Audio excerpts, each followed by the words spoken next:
Okay, today I have Valerie McKeehan of Lily and Val. Hello, Val. Hi, Leah. Thank you so much for having me. Oh, girl, you know I would have you every single day. So, Valerie is truly one of my absolute dearest friends, my business bestie. We talk about anything and everything. I feel like everyone needs a business bestie, right? Like everyone Yes, needs one. 100%. We go way back. Yes. So we got to meet because we were speaking on the same stage at Inspired Retreat, and then we both were invited back and spoke on the stage again, and then did some other things. And oh, I We adore were you. actually roommates that first time too, which was really funny because it was like, "Hi, nice to meet you. We're roommates." That's right. I So was I so think we nervous. were like instantly bonded because We of were. that. We were. I was so nervous. I had totally stalked you and like looked you up everywhere, and I'm like, I remember telling Taylor, I'm like, this girl is so legit. Like she's Oh my everywhere. I mean, hello, you're like I love shopping at Nordstrom and Anthropologie and stopping at Starbucks on my way. You actually work with all of them. Like I was like, oh my gosh, she's huge and she's my roommate. And I was so nervous. And then I met you and I was like, I love her. She is That is hilarious. I did not know that. That is so funny. true story. I That's just true. remember staying up very late talking, like old girlfriends at a slumber party. Yes. And we have not stopped doing that. Man, every Very time. I good. remember like years later, we were weren't we in Nashville? I don't know where we were. And we were like, oh my gosh, it's like 3 a.m. We have got to stop talking. And we just can't. Yes, So we already talked to each other beforehand. Like we cannot let this episode go forever because we can talk. this So is we're true. we're gonna try. So we were brainstorming ahead of time and time out what we really want to talk about. We have some really great topics that we want to cover that we've struggled with and we've been trying to figure out, and we've been each other's support and shoulder and ear. And so we want to kind of share our experiences and hope that it helps others. So the first thing I want to talk about is balancing energy. Okay, so like balancing the energy for doing all the things. So will you share and talk about like your experience and what balancing energy means to you and just any and all? Sure. So I had this real epiphany where everybody says, I'm busy. I don't have time. I don't have time. I don't have time. And I would say that all of the time. And then it was a book called The Power of Full Engagement that really opened my eyes to this concept. And the premise was it's not time, it's energy that we really need to balance. And when we say we don't have time, often that it's really we don't have the energy to do these things that we want to do or do the things that matter that push us forward, because we can all somehow manage to find an hour to zone out on social media or whatever, and kind of numb out on those things, but it's the energy that we need to be able to push us forward. And so that really changed everything for me in terms of how I think about my own productivity and really how to balance energy, where I say to myself, okay, this is maybe a task or something that is very outside my comfort zone. This is going to really drain me. And I know that after this, I'm going to need a period of recovery or whatever else to kind of gain that energy back. And so it's been this push and pull of balancing the week in that way with this really energy draining type things, and then giving myself recovery to gain back that energy and know those things that will fill me up, which is not being on social media for an hour, by the way, because sometimes that feels like how we're relaxing, but oftentimes that's part of our energy suck, at least for me. Oh, absolutely. Well, I mean, that will be an entirely different episode, but you and I went down a rabbit hole a few years ago with social media and the effect it was having on us as women and creative women. And I'll just get to the ending. Essentially, it's affecting all of us. We Yeah. got an incredible group of women who were, I mean, just insanely successful, educated, talented, and asked them to do this 7-day break from social media with us, and then tracked all the results, and it was insane. It was, I mean, it was absolutely crazy. So yeah, none of us are doing as well on social media as we think we are. We have proven that. We have stats we could show you. So we will just We could totally tangent on that all day long. it's so good. So okay, so I love this idea of realizing that we need time to decompress or to refill. And I think it's something we're all doing. We're just not intentional or talking about it. Like we're not talking about with each other clearly enough of when you've really worked your creative energy, your creative juices, maybe that's a launch, or that's trying to just do something really hard, or really pushing yourself outside of your comfort zone, and maybe it's a lot of interaction with people, right? Lots of talking or whatever it might be, that we need this time to be able to decompress. And where we go is often it's like TV, it's social media, it's total just zoning out. And we're all guilty of that. And how many of us have, I don't know, I feel like this is going to be something a lot can relate to, but like you ask your spouse if they can do something and they're like, oh, I don't have time, and you're like, that's interesting because I know you're going to have time to watch that thing later, right? But you don't have time for this. And you're right, it's not a time thing, it's an energy thing. Like we just each get to a point where we're done. So how do you honor that? Like, how do you honor that instead of, because I know my personality is push through it. Like, yeah, well, there's more to be done. So just keep pushing. So, how do you honor and let yourself have that time? Absolutely. I think it's a lot of really actually getting to know yourself. Mm. Just having really honest um conversations with yourself, I guess, about your capacity and who you are, because I think there's a lot of comparison that happens where we feel like, well, I need to keep up. Well, look at what they're doing over here. I need to go. I need to do this. I need to push through. I need to do all of this. But then getting to the point where it's like, well, I'm maybe not built that way. And we all know, there are extroverts, there are introverts. There are ways that we can have energy drained from us that is different from somebody else, or ways that we gain energy that other people don't. And so it's really about having, I think, a really honest look at who you are innately, and getting to know that, and putting some of that comparison aside. But it is a tricky balance, because want to we want to achieve, and we want to keep doing these things. And so that is a constant struggle to figure out, is this a point where I do need to push and kind of, push through? Am I having resistance because of fear or perfectionism or other reasons?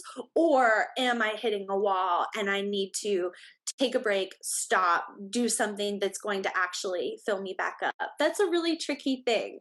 Yeah, and we need to trust that we do know ourselves. So I'm thinking about last night I installed an app on my phone that's supposed to tell me how much sleep I need, and like what my ideal amount is, and then when my peak performance time is, right? So I put in some stuff, and it popped in that my peak productivity time is like 7:04 a.m. to 10:20 a.m. And I was like, "Oh, okay." I mean, that's literally I went to sleep like, "Oh, okay, thanks." And I'm laughing because I'm like, I did not need an app to tell me that. I totally know that. I know that I'm at my best in the morning. Like an app did not need to like validate when I also know I'm at my worst at night. Like, don't have Leah make decisions at night. I am done. And so I think we need to trust ourselves. And which, speaking of that, I want to talk about letting go when it's time to let go of things that aren't serving us anymore, and learning to trust ourselves to make that decision. Yeah, there's definitely, so Lily and Val has been around now for 10 years, which is just so hard to believe. And through that time, there's definitely been those points of pivoting, where things start to just maybe not feel quite right. But that's a really scary place to be. So at one point, like I think most dramatically, at least for me, that was a decision to close my brick and mortar store, that I opened, tried, and then just realized that's one of those points where it just wasn't for me. It wasn't working. I realized that I'm better holed up in my studio creating, and that was just one of those points of like, no, this really didn't align with who I am and how I'm best able to serve. And but that is tough, again, because we have these ideas of maybe success in our minds, or things that other people maybe tell us this is considered a rival, or this Well, is they show us, considered.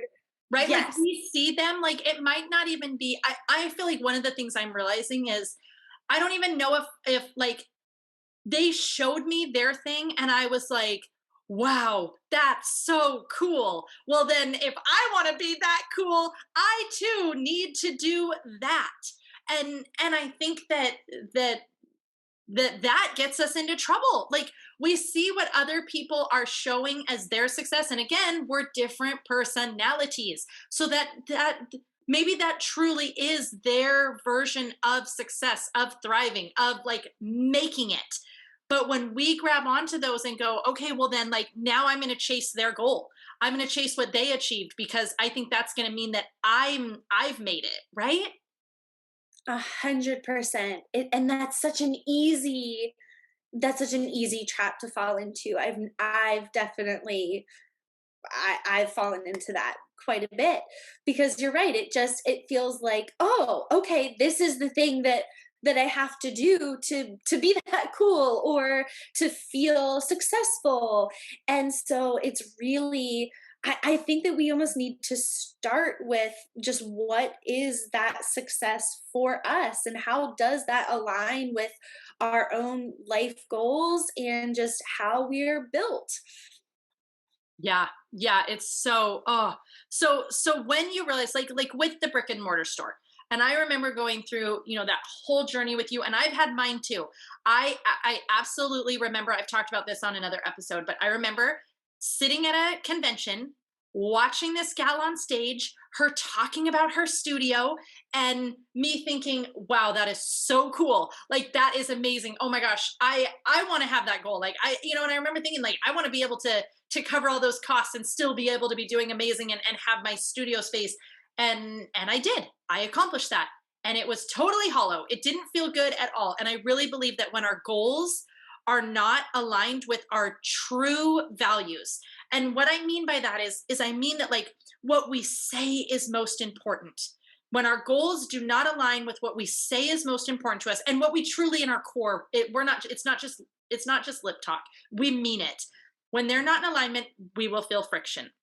The problem with that studio for me was that it felt so cool to have it. It was all this exposed brick and like beautiful natural light. And it was just in the, this cool area of like downtown. And it was just so freaking cool.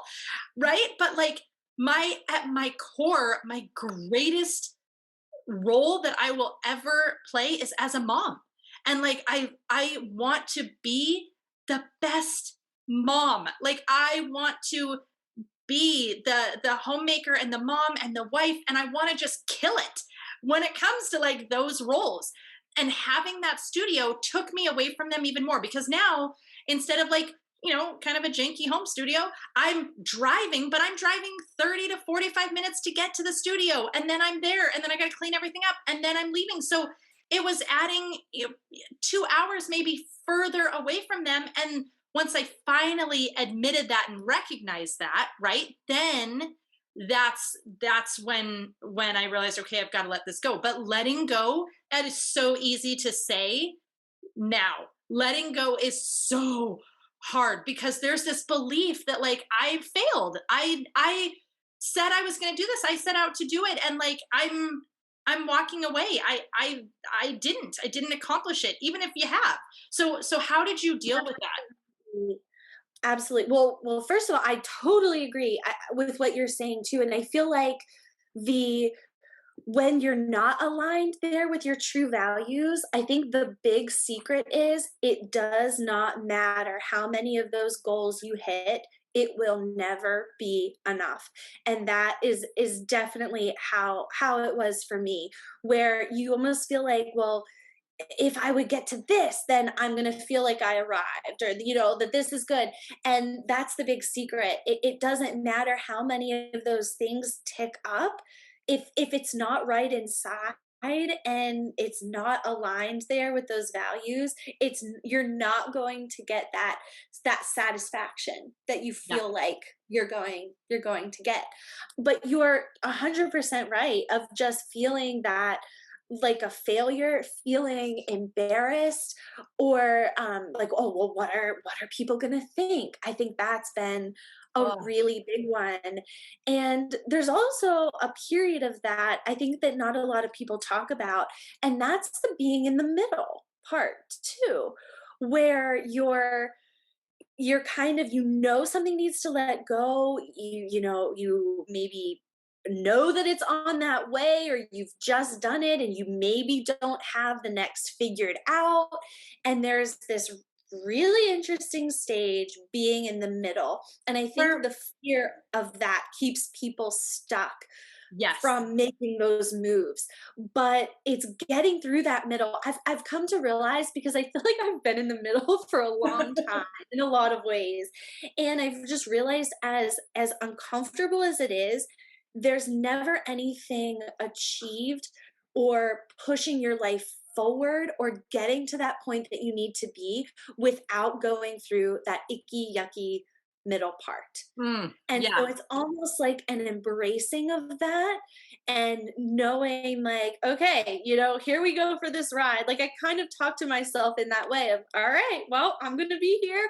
Let's settle in and know that I don't have it all figured out yet, but I have to go through this yucky part and letting go, and then what proceeds with the middle to get to where I will feel that sense of satisfaction because I'm aligned with values. Yeah. And I think when I'm looking back at my middles, I am stubborn. I am not really good at admitting the letting go part. It usually takes me way longer than it should. And so, what I find for me is when I find myself in the middle and things aren't feeling right, I push harder. I work harder. I am more strategy, more intensity, more, right? And so, maybe that's good because maybe it's part of the process of me finally realizing like, this still isn't working, even with more. In fact, it feels worse and I need to walk away. But that's been tricky for me. I find myself when I'm in that middle, instead of recognizing sooner, that's because this isn't the right step. I push even harder. And I think a lot of it maybe does come from those feelings of insecurity of what are people going to think of me? What is this going to mean? Feeling that awkwardness of, oh, now I'm going to have to tell everyone, for you I'm closing down the store, for me you're coming back to my home studio, or whatever it might have been. And so we hold on longer than is good for us. Yes, absolutely. But I love that though too, because I think what you said is right. Where when you're driven, it's almost like you do push harder in a way, but then to get that clarity, it's like the clarity will come from that doing. And I feel the same, where I'm stubborn in a way where I almost need to have it like smack me in the face or like hit a wall. So unfortunately, I definitely relate to that, because that's been my path too, where it's like, oh, okay, that's a hard stop. Yeah. And so sometimes I wish I could get there a little bit before that, but I think it's just as long as the clarity comes and listening to that, then that's a good thing. Yeah. Oh, this is so good. Okay. The last thing I want to ask you is okay, so you are an artist. You produce so much. Like you really produce a lot of art. And over the years, I mean, we are talking 10 years of you being on tea towels and prints and stationery and pillows and books and calendars and a million other things, mugs. I mean, I could keep going and going and going. And you are creating, creating, creating. I am going to admit that I kind of look at creativity as like I'm waiting for the lightning bolt to hit me and I get this amazing idea and then I'm going to make, I'm going to create, right? And I am not an artist. I joke with you all the time how like I can't like I shouldn't have even been handed crayons in school. Like I am just not an artist. But you are, and you do it on this level of having to show up creative over and over and over. How do you create a system for creativity? Sure. So the business of creativity is definitely an interesting thing, and it's something that I have had to really learn. I almost think about it like being an athlete, honestly, where you have to perform. And so there's a few things that have really helped me. The first one is having a creative ritual where I literally, like an athlete would to prepare themselves mentally to go in and perform, I will do that when I need to make something happen. I need to make something, I need to draw something. And it can be, I'll make a cup of tea, I'll light a candle. Making my studio to be that sanctuary is a huge part in it. It makes a really big difference. But having that ritual almost triggers that creativity. And it almost is back to the energy as well, where it's like building in very intentionally and specifically things that will build up my energy, get me feeling good, to know then that I have to go in and perform creatively. There's definitely those times where I'm muscling through and you're just kind of like white knuckling through, but anything that I can do is as much as I can to just put myself in that state of this is something that will feel good. So being in the studio is something that will feel good. Listening to this music, drinking this tea, and any way to kind of make yourself feel good while creating in the process will help. The other really big thing is to try the best to release the pressure. And this is probably the hardest thing of all, because when you know that you have to perform, you have a deadline. You Yeah. have you have these things that you have to get done. That's an intense amount of pressure. And so our brains are such funny things, and I feel like there's such tricks that help us that even seem so silly because we know that we're doing it, but it helps. And one of those things is I just tell myself, okay, this is a practice. Hey, this is fine. I'm just going to go in, I'm going to practice, I'm going to draw this, and just to release that pressure. And the other thing is that starting is always the hardest part. And so that's another trick that I'll play, like, okay, 10 minutes. I'm I going to play do that this one drawing all for the 10 time. minutes. Yes, all Yep. the time. I do it to my kids too. But I like so really, really great parenting strategy. Like, okay, you're just gonna try it for 10 minutes. And if you don't like it, you can stop. Like, and it works on us I adults love also. But I do that all the time. I'm like, you know what? I'm really not feeling it, but I need to be designing something or creating content or writing copy or whatever it might be. And yeah, ideally, I'd love to be in that flow state where it is just pouring out of me. But sometimes there is a deadline, and that's not the case. And so I'm like, all right, I'm just going to set a timer for 10 minutes or 15 minutes. I'm just going to try. And then if I don't want to, I get to be done for right now. And then it's amazing 100%. how I can trick myself into doing what I need to do. It works wonders. It works wonders. But yeah, there definitely, I think, is this idea of you're an artist for a living, or you're a creative. And it's like, oh, people maybe have this vision of like butterflies swirling around you, and oh, just inspired and all of this. No, it's grueling. It can be very, very emotionally taxing. It's physically taxing. You not only have to perform, but you want it to come from an authentic place. And so yes, it's a very tricky thing, but it's learning these kind of little mental tricks to help us. Oh, that is so good. And I want to just say this applies to whatever task you can't stand doing.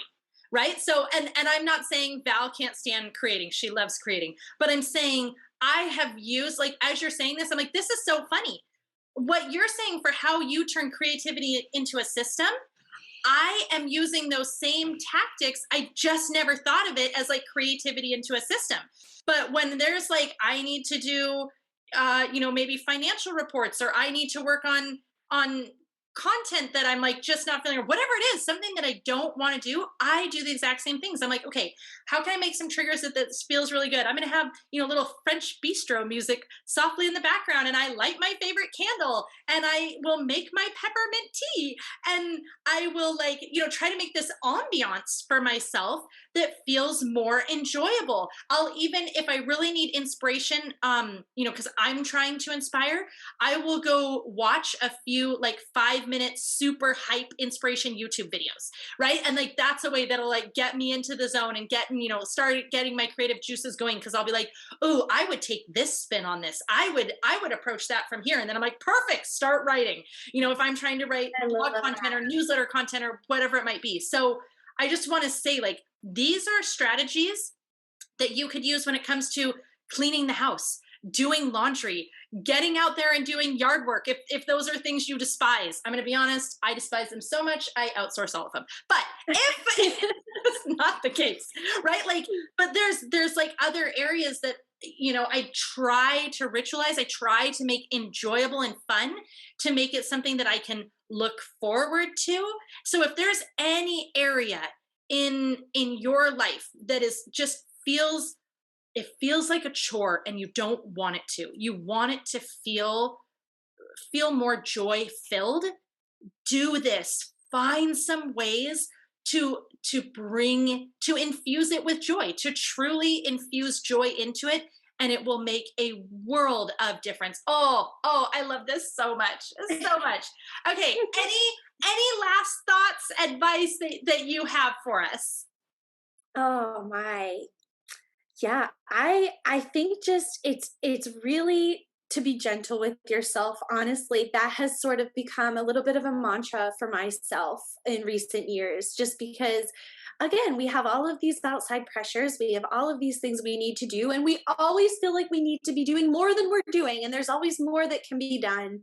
And I just feel like that mentality of almost beating myself down, beating myself up has just not gotten me very far. And so I would just say to be gentle with yourself through all of this. Know that you're going to have good days, you're going to have bad days. That's okay. You're going to fail at what you want to do. But then you're going to get up again, and just embracing all of that, I would say. But Oh, thank you so much, Leah. I think you're amazing, as you know, and I so appreciate you having me on today. Oh, I'm so happy. I love it. I love it. Thank you. Okay. Thank you so much for listening to this episode. We love having you here. I'm so excited to help you balance busy, and I hope that this has helped you. I would love to encourage you to subscribe, leave a review, because that would mean the world to me. I totally read all of them. You can leave it anywhere, I will find it. And come back again, because we are going to give you more strategies, more ideas, because you can do this, you deserve it, and it's time to replace busy with better.